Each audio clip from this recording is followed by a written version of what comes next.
Hi guys. I have a little insane saga I went through, or I'm still going through. I got the Starrett 98.6. I love this thing. It's a really precise level, not as precise as the master levels, but I want to protect it.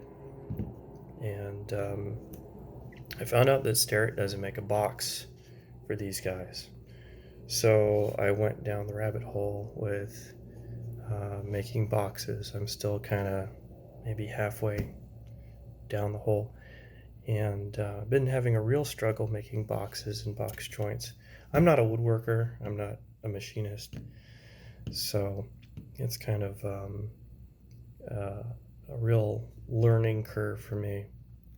So I spent some time um, trying to make some boxes. These are first pass boxes, and they're different sizes because I cut them on the table saw 2 different times.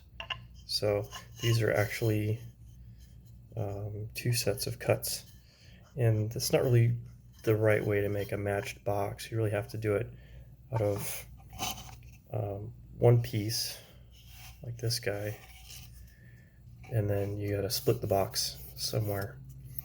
So this one's not glued up yet. It's still in pieces.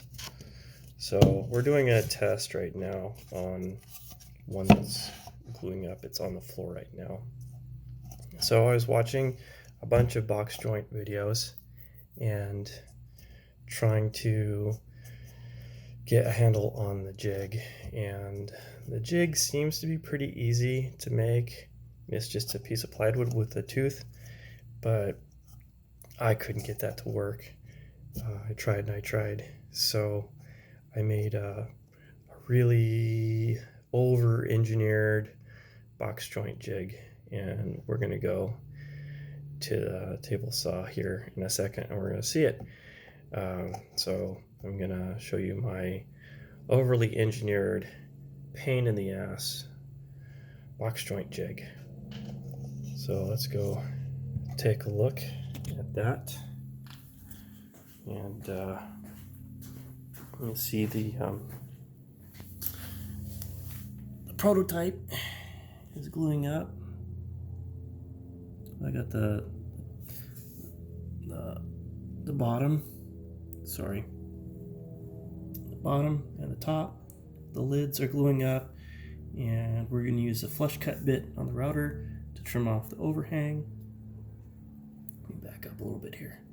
So we'll trim off the overhang, and we'll flush trim the